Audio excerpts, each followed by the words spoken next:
Welcome to Kelly's Quest, the Transnational Journey, 50 states and 50 stories. Massachusetts is known for revolution. It is the home of Paul Revere's ride. The first shots of the American Revolution were fired there, and in 2018, Massachusetts, my home for the last 5 years, became the first state to uphold transgender people's rights and dignity in a statewide popular vote. The voters upheld those rights in a landslide victory. And part of that victory was Alexandra Chandler. Alexandra is on the steering committee for the Massachusetts Transgender Political Coalition and an outspoken advocate for transgender rights. While working to uphold transgender equality, Alexandra was also busy running for the U.S. House of Representatives in Massachusetts to represent the 3rd District. And as if that isn't enough, she served as the former Counter-Proliferation Division Chief at the Office of Naval Intelligence. We interviewed Alexandra at the Clement Farm Disc Golf Course in Haverhill, Massachusetts, along with myself, Patrick Snow, Becky Hopkinson, and the all-important puppy named Samantha. We had a wonderful discussion with Alexandra and played some disc golf. So let's get right to it. The way disc golf works is you have a frisbee, you throw it as far as you can, you go pick it up, and you throw it as far as you can again. And repeat until you get into a basket. Until you get into a basket. Now, see how you've got yours close to your body and I got mine straight back? Like and then you're going to come through, and you're going to hinge right here in your elbow, hinge through, and release. And if you can accidentally hit your wife, that would be really traumatic. Yes. She's at least 20 points. There you go. You know the basics. You want to go play disc golf? Yes. Let's go play some disc golf. Alexandra quickly picked up the basics, so we went right into her story.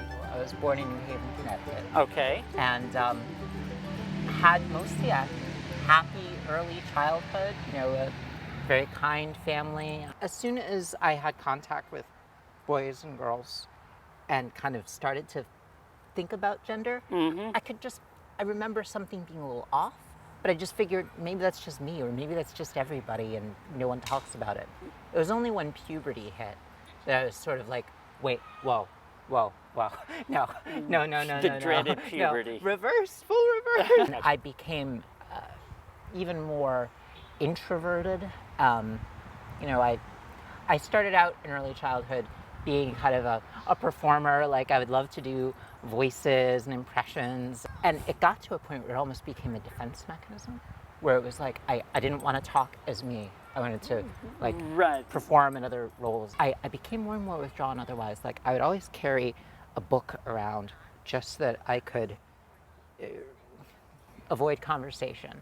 But then what happened was I started to tell a few really close friends, close female friends particularly, about wanting to cross-dress. Like I didn't really have it in my head that, yes, I want to transition, I want to live as a woman. It wasn't like that. It was more like a pull in a direction. So did you know that there were people that were transgender at this point? What I had, sadly, was almost more like media-driven cautionary tales, in that this was the late 1980s, early 1990s. Jerry Springer. Springer, that whole kind of thing. And it was like, go too far and you become a joke on TV. Yep. Go really far or something else happens to you and you're Buffalo Bill on Silence the Lambs. I mentioned that I grew up in New Haven, Connecticut. Right. And because I had some certain grades and kind of passed certain tests, I was able to take courses at Yale University. Oh, wow. So I had access to the Yale University library. At a young age. At a very young age. And what I did was, instead of taking out books on the concert of Europe and the 1950s and 60s European coal and steel community, I did do those things too. I was also taking out lots of books about gender and kind of journal articles about, at the time it was more described as transsexualism and then cross-dressing. Transgender was used, but not much. Right. But I always found comfort in that, well, maybe there's something biological about me, so it's not like there's something wrong, it's just I'm a little different. Having done some reading, kind of come out a little bit some of my really close girlfriends, I started cross-dressing more and more. Totally hid this from my parents. Great practice as like intel officer in training. Like I've got stashes here, there, everywhere, and you know, no one knows anything. I found comfort in that, and I found like something felt increasingly right. And I was starting to think, you know, I'm going to be going off to college somewhere. Maybe then I could start exploring doing something more, consider maybe, possibly, transition maybe. My family life, as I got older, I realized some of the other things that were going on. For one thing, my father had a very bad drinking problem, and that got worse and worse. He was diagnosed with multiple sclerosis, which runs in my family. My grandmother had it, and then they divorced between my junior and senior year of high school, just as I'm thinking like maybe college might be the time. And then they've divorced. My mom has moved out. I have pushed to stay with my father. But what happens is on September 11th, 1994, my father gets into what would become a fatal car crash. Oh no. Because I had been at my friend's house and I'd come home that afternoon. It was a Sunday afternoon. And my father is like out cold on his bed. Like, and it doesn't seem like normal sleep.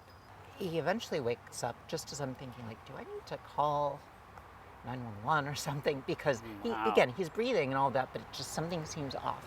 And he gets up and he seems a bit loopy. And he says he needs to go out to the store. And I say, no, you're in no condition to go. He says, no, I'm going to go. I said, no, you're not going to go. You can't. He pushed past me. His legs were very weak, but his arms were very strong.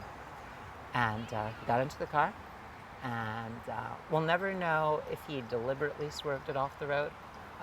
There's an eyewitness who said the car kind of veered way off the road. It was a park in New Haven, East Rock Park, and he flew off the road about 30 feet. I just put aside any thought of my gender. It was just, everything was falling apart. You were in full-on grief. Yep, full-on grief, and guilt too. I mean, I just had a taste of that with I thought, I kind of inwardly rehearsed, like, I apply to schools, I get to a school, and like, I could envision how it could happen, you know, when I get there, I find supportive community, then I can tell my parents, or I can tell them, like, during the process, and then, like, my father dies, and it's just, but I didn't go down the road. It's like, I could see the road. It was there. I look forward to being on it. You were on the road. I was, but, I mean, perspective is everything. When I transitioned, I first transitioned in the mid-90s, and I had no support. I'm just like, I have to do this. It's felt like life or death to me. So I started hormones, and I started living as myself for 7 months, and I freaked out. Completely freaked out. I was losing jobs. My family said they would no longer support me. And rather than losing family, I detransitioned and stopped after 7 months of living as my authentic self, and went back and living to a man, living as a man. And it was a very hard time, but I'm standing here now. So, I don't know if you can see it. See that orange basket way down yonder? Between those two trees? With the yellow flag? Yeah. That's what we're going to get to. Okay.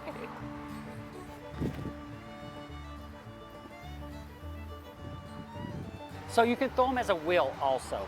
Whatever it takes to make that Frisbee go that way, that's the whole thing to it. This is daunting.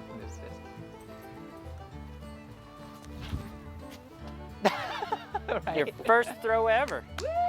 Woohoo! You finally transitioned. Were you single at the time? Were you married? There's this girl that I met because I'd gone on a student exchange program to Russia, of all places. I took Russian. Oh, wow. And I'd had 3 years of Russian. I went to Moscow with a student exchange. I met this girl who introduced me to this girl named Kathy. And she asked me to homecoming at her school, which is a different school than mine, Cheshire High. Connecticut. And we stayed up all night watching Star Wars movies. There you go. At our mutual friend's basement. And in the morning, I kissed her. Ooh. And a few days later, November 28th, I asked her to be my girlfriend. And we have been together ever since. So to your question, no, I was not single when I transitioned. But you were Kathy still has been with me the entire road. We're going to try to throw it to there. So if you see that kind of bush in the middle right there? Yeah. If you want to throw it and just try to get us towards that, and then Yeah. I'm going to be dumb and throw it as hard as I can and see if I can make it there all the way. Okay, cool. Okay, you go first. As far that way as you can. Oh, again. That's okay. A little to the left. So I'm going to now throw this one.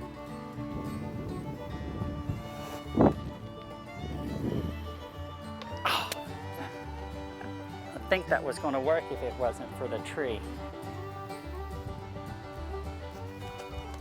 There we go.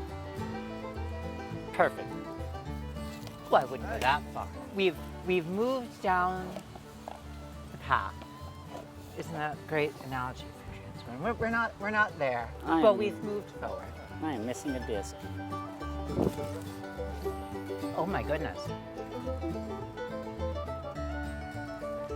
My very first partner played frisbee golf, played disc golf, and this was late 80s, early 90s.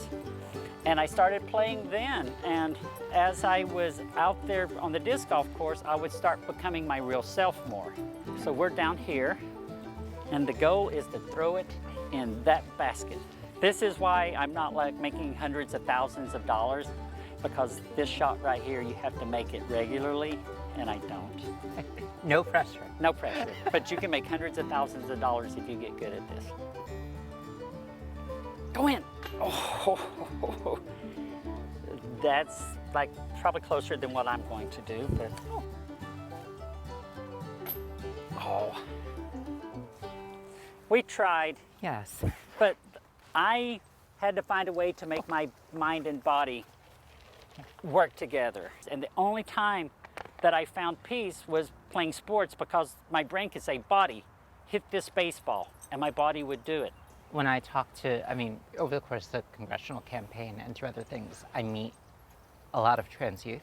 And what I talk about is the fact that I found dance again. I was already in the intelligence community. I was doing this job involving weapons of mass destruction, arms transfers to conflict zones, North Korea, Iran, that kind of stuff.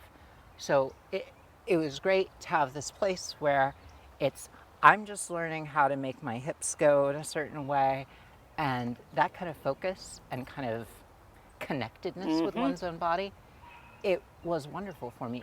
If you don't find a way to love the body you have, you might end up destroying it, which I almost did. I walked away from sports and everything because, like, my family, it was all going belly up. So the thing that I replaced that hole with was drugs. But it's crazy. As soon as I transitioned, stopped doing the drugs. As soon as I became my authentic self. I will push back a little bit on one thing you said, though. I think it's great if we can love our bodies. Some people will never get there. All right. Surely. And that's it, your first hole of disc golf ever. This is fun so far. Thank you, the cheering section. Okay. It's what I'll say is we were talking a bit about your transition earlier, and how it was Tennessee way back then. It's, in my case, I was mentioning how I was working for Navy intelligence at the time. You should probably fill in a blank about how I even got there in the first place. I was with Kathy. Okay. So I'd met Kathy in high school, and she'd asked me out. I told her about my gender issues on our third date. Good for you.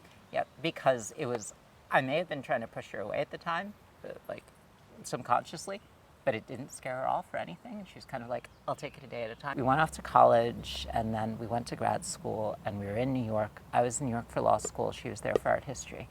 And we were there when September 11th happened in New York City, which September 11th was the day that my father had a fatal car crash and died. So she was on a subway train under Lower Manhattan when the towers came down.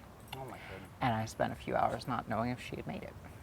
And I mean, I'm in her apartment, I'm like pacing around, I'm crying, I'm begging God, please just bring her back.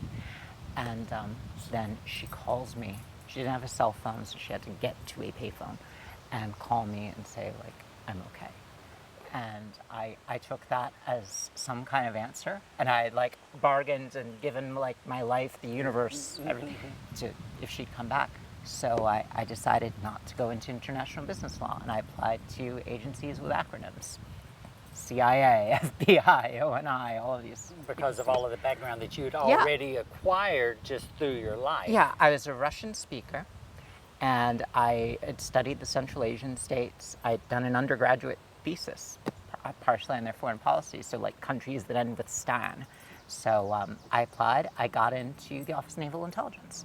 And I went through the long security clearance process, which I was scared through, like, will they even take me as a gender questioning person? Because what was happening is 9/11 happens in New York City. I decide I'm going to serve the country in some way. I also decide, I am who I am. And I'm going to start experimenting with gender more. And I start cross-dressing more again. I was still like going to goth clubs and things like that, but I was letting my presentation drift. But I tell myself, if I get into Navy intelligence as a civilian, because don't ask, don't tell, there's no question that I couldn't serve. Right. So I get into Washington, I start the job. My job is analyzing countries like North Korea, stopping them from exporting WMD technology to other countries, stopping Iran, getting them bombed. And I love it. I love it. And though I'm very quiet and withdrawn still, because it's like I don't want to let anyone too close to like learn about me, I love it. I love my teammates and everything. And my job is very gendered in a conservative environment. In 2004, 5, and 6, under the Bush administration, in the Office of Naval Intelligence. But I couldn't keep up the facade, and people started to ask questions, and people couldn't tell something was off. And I decided in 2005 that, you know what, I'm going to have to transition.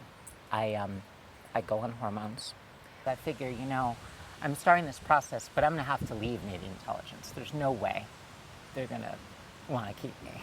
I mean, there had been, as far as I know, and to this day, there had not been an intelligence community government analyst, not someone in IT, not someone in another function. There had not been one to have ever transitioned on the job. So I had no speed. We talked about role models. I had none. So I came out to my boss in this environment and said, this is who I am.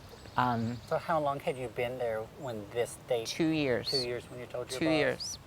And I told him with the belief that it was the beginning of I'm going to have to leave. I understand that. I'm the lead analyst against North Korea. There's no way that I can stay. And he immediately pushed back and was just, why do you have to leave? I said, well, it can't possibly work. It's never been done before.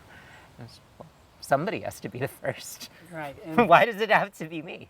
And I said, how can this possibly work? And he said, well, won't know until we try. And we did try. The fact that you had someone to tell that to that gave you that response, that's a dream come true for nearly every transgender person I've met. That day, I had an index card. And I can remember the feel of the index card in my hand, and I can see it shake as I looked down and looked up at him. That's the flash memory for me, oddly enough. Ran my proposal up the chain, and our commanding officer, just from the get-go, was just, we're going to do the right thing. And it comes circle in multiple ways, as I'll get to, because I was there in the Pentagon when the trans-military ban was tweeted. So this was 2006, and they signed off, and we had a date picked out. But then what happened was it kind of got out into the workforce. Now, my group had been told, we had this whole thing where we took them into this conference room, and because of the work that I did, it was kind of there's going to be an important briefing in this room at 1400. You know, you've got to be there, and it's going to be a special presentation. So no one could have possibly guessed. And they each had a piece of paper in front of their desks, and it was, you will read this. You know, Wow. they'll be collected at the end of the presentation, and they will not be allowed to leave the room. They're numbered copies. And everyone thought it was going to be some North Korea thing. Right. It was actually my coming out letter. It was very by the books. And it wasn't they, it was me. It was that I decided, I figured out that the way that this would work best is to do it in a way that was in the flow of the culture. Also, I imagine you were really good at your job, and that had a lot to do with you staying there also, is that you were probably top-notch at your job. In modesty, yes, I was. Top performance ratings, awards from the captain, the admiral, that sort of thing. But I'll tell you, it wasn't all happiness and roses, because of something that happened just probably about 2 weeks after the experience in that conference room, which was very positive. There was an employee town hall that was not about me. It was about a new pay system that the government was going to move to for our agency. And about 200 people there or so. At the end of it, the captain opens it up for questions. It's about pay for performance system. A woman gets up, not in my office, another department, says, "Captain, there's this drag queen that's going to be allowed to come to work like that. And this is disgusting. This is against Navy values. This isn't the Navy I know. This person should be fired. And you have to protect us, Captain." And half of that auditorium actually applauded that. So I'm sitting in my cube because, frankly, I was too busy being good at my job, doing what I needed to do that day. And I'm seeing this on like a closed circuit TV situation. And teammates are also seeing it. And my heart sank. And within seconds, like I had a hand on this shoulder and on this shoulder. It was my fellow analysts coming to support me. And like a squeeze here and a squeeze here. And I start tearing up. And then the captain starts talking. And what he says is beautiful. He says, "No, ma'am, the situation's not at all like that. This is a valued member of our team, and I believe in this person. I value this person. And this is about Navy values. It's about courage and commitment and the mission first. And I've given an order, and my order is final." Wow. And then about half the auditorium applauded that. And as I tell people, at that moment, I knew it was still going to be tough, but that it was going to be okay. And it was about 10 days later that I showed up as me at work. And that was in June of 2006. Oh my gosh, 13 years ago. And I had an 11-year career in the intelligence community after that. I was promoted, depending on how you count it, 3 times. I became a division chief, which means I had a few dozen analysts working for me on North Korea, Iran, Syria, Russia, all these issues related to the movement of weapons by sea. And we were so good at what we did, and I found that I had talents as a leader and a manager more than I ever really did as an analyst, that the former director of national intelligence, James Clapper, actually gave our group an award for the analysis that we provide. What they did too, not just in my transition where so many of those teammates gave me the support and confidence and were there with me, but afterwards in these 11 years later within the Intel community and subsequent, just gave me this sense of optimism about the country and the world, in that their boss is a transgender lesbian woman in this environment, and yet they saw me as their leader, their support, their servant, Right. in a sense. And we had such an incredible team that did such incredible things. And the diversity in that team, I mean, we came from all over the country, rural Arkansas to New England. And yet we were all in it for this. My deputy division chief sent his kids to Liberty University. Very, very conservative guy. We probably couldn't be possibly further apart politically or anything. I would still, to this day, do anything for him. And he and his wife and his family are lovely. And we're friends. We're still friends. And it's just, there's a lot of doom and gloom, but most people are fundamentally good. I agree. believe that.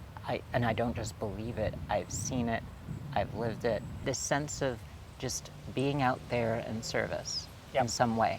Because it's like, you can only feel so bad about the world and your own circumstances when you're out there helping someone or supporting someone, whether directly someone right in front of you or abstractly, that is more vulnerable than you. Yeah, I have a little saying that I think of sometimes, like, I'm saving the world to save myself, almost. Yes. This is my favorite hole on the course. You just throw and you miss all of those trees. And go right down the center And right somehow. down the center, and then when you miss all the trees, you do the crazy dance. Oh, goodness. Oh, my goodness. Well, you know. If you picture it, if you had like squished that down into a straight line, like that whole curve and everything, and just like flattened it straight, it'd probably be at the basket. Like you had that much distance. Oh, my goodness, you're good. Wow. Oh, razzle fazzle. That's fantastic. So one of the beautiful things about playing disc golf for so long, I've become a master at finding really bad throws off in the woods and everything like that. So if you want to try to throw it through all of those trees. I like that you're getting serious now, putting the drinks down, focusing all the Jedi powers, since you talked about Star Wars. Just get close for us. Yes. It wasn't bad.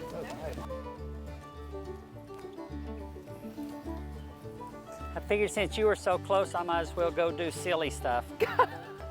The last putt of the episode right here. No pressure, but... Yeah, Alexandra, don't mess this up.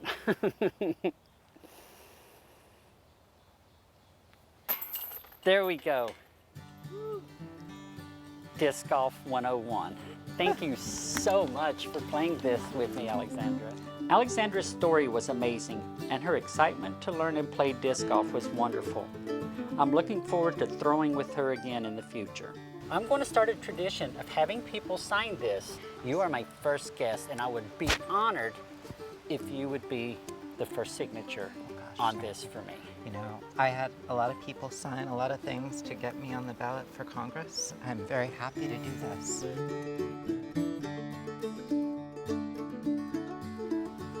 Perfect. One more hug, please. Thank you so much. I want to thank everyone who made a donation. Your generosity is what makes the transnational journey possible. Thank you. Next stop, Tennessee, where we will explore how transgender communities in the South are fighting for equality. See you next time.